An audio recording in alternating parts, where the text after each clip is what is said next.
Good day, and thank you for joining us on this week's discussion by 4SA, looking at the Prevention and Combating of Hate Crimes and Hate Speech Bill, commonly known as the Hate Speech Bill. This week, we'll be discussing what the bill means and the practical problems facing the bill from both a prosecutor's perspective and a defense lawyer's perspective. And joining me in this week's discussion is Advocate Glynnis Breytenbach, a former state prosecutor, and also currently a member of Parliament in her capacity as a member of the Democratic Alliance. We also have Advocate Richard Cromton joining us, who will be lending his expertise as a defense lawyer in the problems that defense lawyers will face should this bill become law the way it is currently. Now, to recap briefly, the bill proposes criminalizing expression it deems to be hate speech. So for this crime, the bill proposes a sentence of up to 8 years in jail. So clearly, what the bill defines hate speech as is extremely important. And in simple terms, the bill defines hate speech as an expression that, firstly, is harmful or incites harm, 2, promotes and propagates hatred against, 3, a group of people specifically listed in the bill. So these are the 3 elements. Are these elements sufficient, looking at it from the perspectives of the prosecutors and the lawyers who will be in court on a matter for hate speech? Are these 3 elements sufficient? Are there important elements we're missing at all? I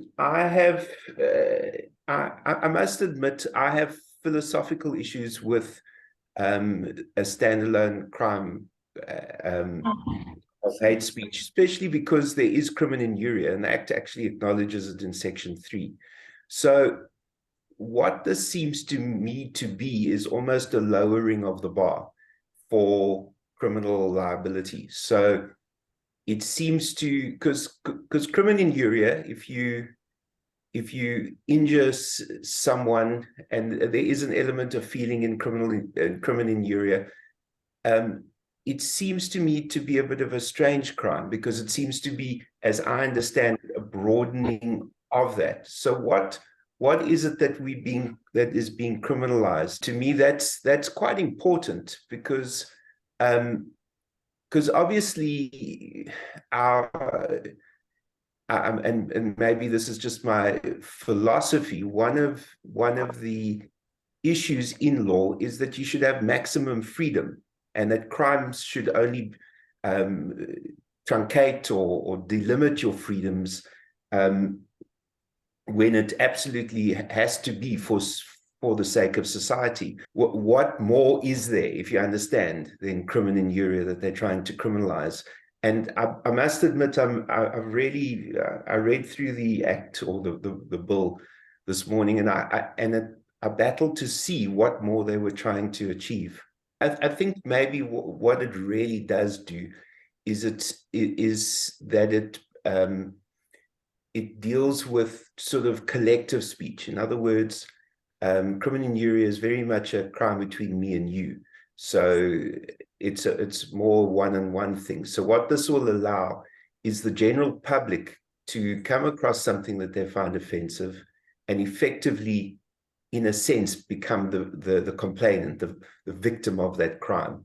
And so what it means is that you can potentially say something in a particular context, and it can be picked up by anyone in the country. And so I must admit, I'm very uncomfortable with the broadening of the law. I've argued in several cases that the more we bring the law into every aspect and sphere of our lives, the more we become a litigious society, the more we don't deal with issues between each other, and I'm sure we'll come to it.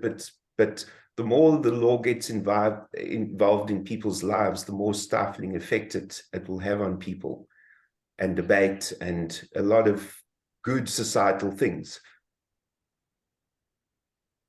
Exactly. Yeah, look, Jennifer, I agree with Richard to a large degree.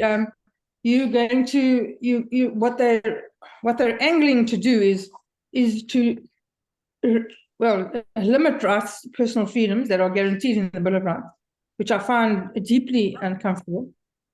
And they're broadening the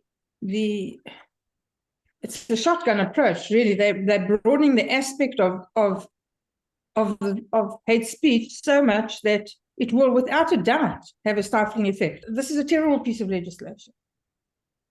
And I could never support it in any form. But, the overall result is just, it's going to be bad for everybody. It's going to stifle freedom of expression. It's going to stifle the way people interact and communicate. And it's going to instill fear, and it's open for abuse. And in Parliament, when we debated this bill, I said to the public, really at large, you watch. Those people who are now sitting here screaming for this bill to be passed, just wait until you litigate, you legislate for the worst case scenario, not the best.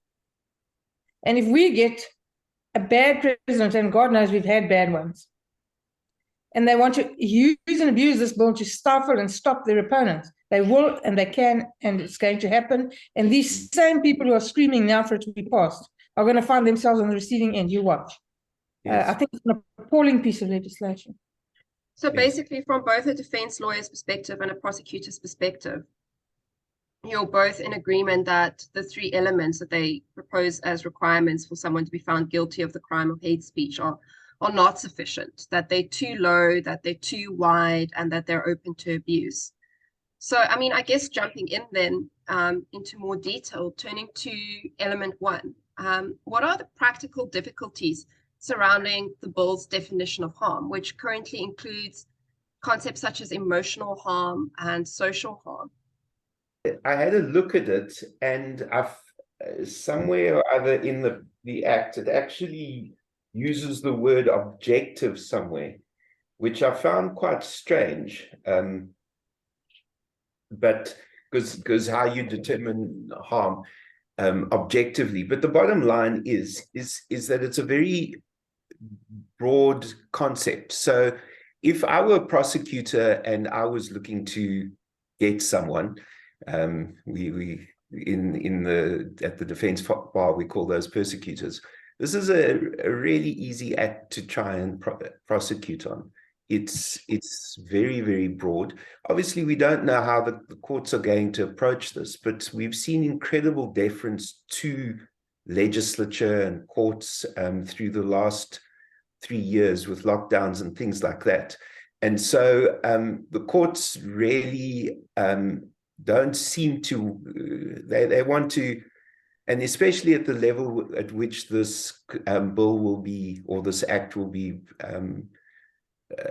implemented, it'll be mostly the magistrates' courts. And the magistrates' courts, some of them are good lawyers, the magistrates, but ultimately what they're there to do is deal with the wording of the legislation. They don't think about the big picture. That's what happens in the High Court.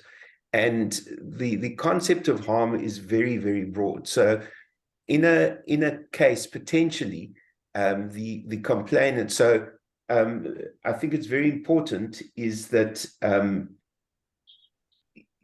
especially electronic communication, which is where I think most of these crimes, in inverted commas, will be perpetrated. It says if it's done if the speech is accessible by a member of the public. So someone gets into a Facebook spat with someone, they get upset and they say something stupid. You come along and you read that, and the person to whom it was directed has moved on with your life. You become upset with this. You claim harm, basically hurt feelings, and the prosecutor is harm. Yes, you feel hurt feelings. You feel outraged. You refer to historical hurt, and basically, to use the modern work term, if you feel triggered, the prosecutor is in the game.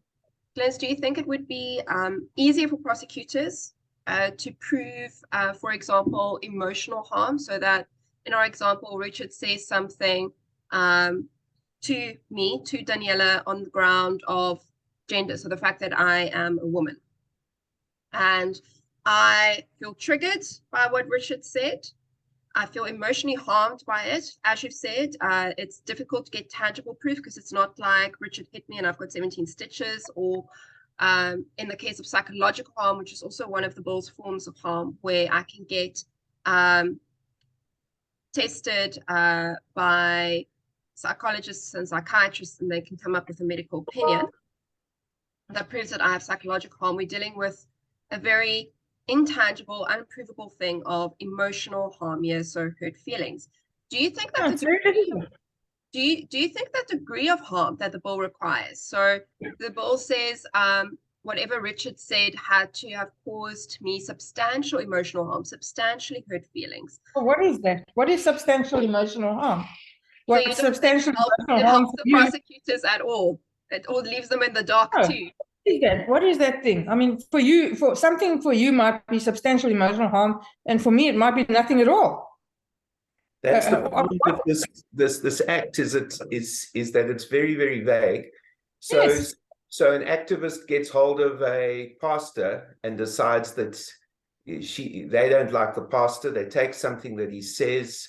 They take it, you know, off a Facebook discussion, and they get up in court and say, I'm traumatized by this. I cried for 3 weeks. About what he said or whatever. I think in a magistrate's court, the magistrate will go box tick harm. You know, I'm not so sure. I'm not so sure. I think you'll have to, the state will be put to the proof thereof. So they're going to have to expend time, effort, and resources on expert evidence. And you're going to spend weeks and months listening to a variety of psychologists on both sides saying it isn't, and eventually the game will not be worth a cannon. Everyone's going to go home dissatisfied. I think this is really, I think it's made the life of prosecutors exponentially more difficult.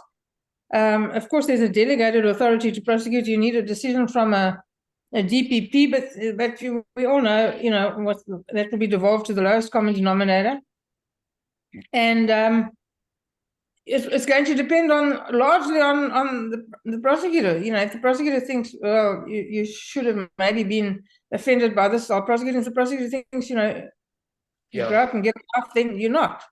Yeah, I agree. It'll vary from prosecutor to prosecutor. I personally think most prosecutors will duck and dive this act as best as they possibly can. I'm sure they would. You know, you prosecute for criminal injury, it's so much easier. So basically, both from a defense lawyer's perspective and a prosecutor's perspective, you are saying that because harm is so widely defined and includes vague and wide nebulous concepts such as emotional harm, so hurt feelings, and social harm. I'm not suggesting that hurt feelings and social harm are nebulous. I'm saying they're ethereal. Yes.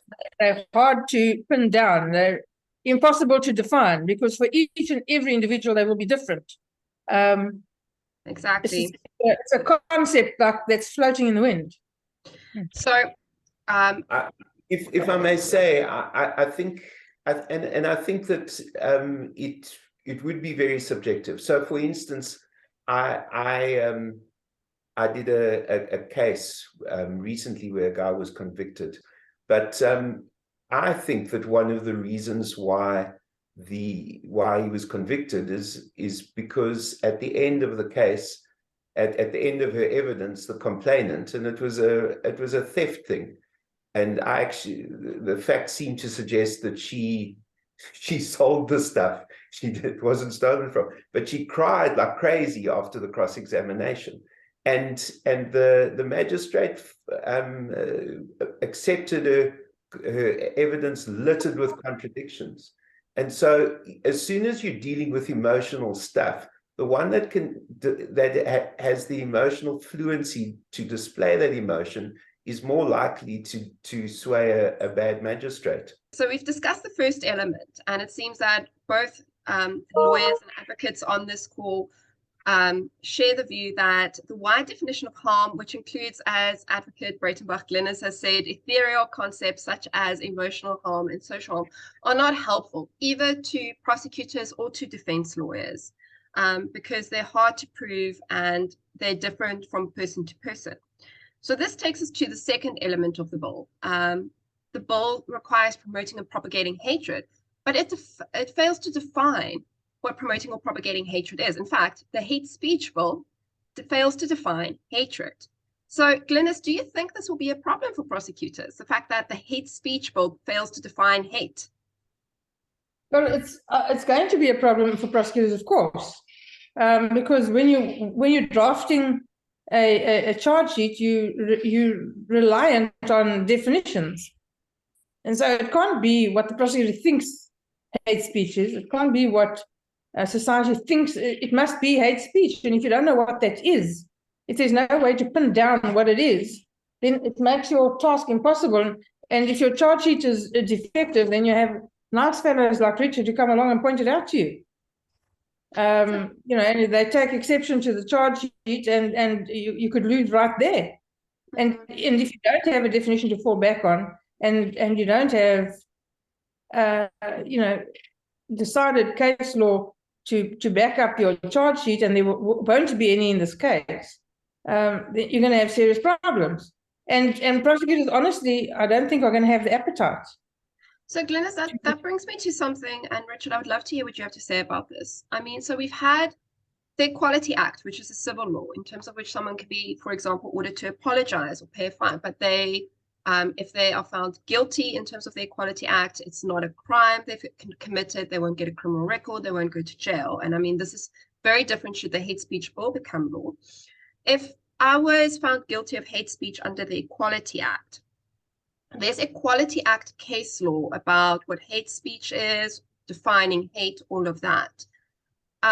Would you think that that would be helpful to copy paste that case law and those definitions into, for example, a criminal charge sheet now? Because now we're taking case law and definitions from the civil law sphere, which, I mean, as you've said earlier in the interview, has a lower level of proof required, balance of probabilities, whereas the criminal law sphere has a higher level of proof that's required from the state beyond reasonable doubt. Do you think it's sufficient that the prosecutor will be able to copy paste some definitions from the civil law sphere, or do you think it will be still be extremely problematic on a charge sheet perspective because there's no case law? I think it's going to be very problematic. I did a matter, a civil matter, and I found for my heads of argument a very good quote out of labor law, and I thought was very succinct and on point. And the judge there just basically turned it into a paper airplane. He said, it's labor law. Now, if I may say, I think that there's much, the relationship between labor law and civil law is much closer than criminal and civil law. And so with the difference in seriousness of consequences, the difference in the onus of proof, I don't think it's those definitions are easily convertible, nor, to be honest, should they be easily convertible. You're dealing with two totally different animals. Glynnis? Look, you can certainly, in criminal law, go and look at civil law in order to better argue concepts. So, I mean, you don't have to completely ignore civil law as a body of law. When you're wanting to delineate concepts, but in order to, for drafting purposes, for precedent purposes, you certainly couldn't rely on civil law. No, not in criminal law. It's you know, it's like planting an apple tree and expecting a banana to grow. Yeah. So, I mean, essentially what's happening here is that Parliament is well on its way into passing this hate speech bill, and, you know, saying, okay, this is a law that we want, and passing it into law. And it's saying that these are the three elements. Harm, we've got this very wide definition of harm, which both of you have said is problematic for everyone involved. and we've got this undefined element of hatred, which Glynnis, you're saying, and Richard, you're agreeing that it makes it very, very difficult for the prosecutor and actually for the defense lawyer as well, because you don't know what this element is and you can't copy paste from civil law. I mean, for me, I find it very interesting that Parliament is well on its way into passing a piece of legislation called the Hate Speech Bill, and it fails to define the quintessential element. And by leaving it undefined, I mean, that's going to be something. What is hate for purposes of this criminal law? It's leaving that up to the courts to define. I find that very problematic. I don't know if either of you have any thoughts on that. I think it's ridiculous. It's going to have a chilling effect on the way people interact, which is sad. Glynnis, do you think that Parliament is discharging its responsibility if it's making a law without if it's making a hate speech law without defining what hate is for the courts? Because the courts are there to interpret the law and apply it. No, we've argued in all of the committee meetings. We've argued throughout, and we argued in the debate in the National Assembly that this is a bad piece of legislation, and it's not doing South Africans any service. According to the bill, a victim of hate speech includes a natural person, so a human being like us, and it also includes a juristic person like a business or a group of people. So victims of hate speech can be a natural person, an individual, or a group of human beings, or a business. Now, one of the forms of harm, so the first element of the bill that is included is economic harm, so money. And if a victim includes a juristic person, what are the problems we foresee with this? Would calling for a boycott, for example, fall within the ambit? Because again, you've got economic harm. We don't know what hate is. A victim can be a juristic person. And if somehow you can find that the grounds for calling the boycott was on one of the listed grounds, would you think that you could find yourselves in problem with this piece of legislation? And if so, what are the problems for prosecutors and what are the problems for defense lawyers that you guys think will be faced? If I were Glynnis, I'd be very concerned about this bill because I think it's being passed for the 2024 election. And absolutely. And I think that this is where we could easily find ourselves in very, very deep, muddy waters. And so I must admit, I think that's quite alarming. I think it's very, very concerning that this sort of bill is coming through at this point. The deputy minister in one of the committee meetings sort of lost his temper somewhat and said there's a political agenda with this bill. You know, we have our fundamental freedoms are guaranteed in the Bill of Rights. Our freedoms and the limitations thereof are adequately delineated in the Constitution. So I see absolutely no purpose for this piece of legislation, which on the face of it is quite draconian. So, I mean, I find it fascinating that a business can be a victim of hate speech, because one would think that hate speech would only attach to a human being because it's the human being's dignity that's being hurt. I think that where this could be more misused is in constitutional entities or like political parties, like to churches, like NGOs. I think that's where this bill will find its impact the greatest. I think that's where it's aimed at. Yeah, absolutely, I agree with you. Intimidating civil society. So, I mean, the reason being put forward for this bill is that we needed to cure racist speech in the country. So, Glynnis, do you see any problems? Do you think that the bill will succeed in curing racist speech in the country? And do you see any problems down the line should the bill become law?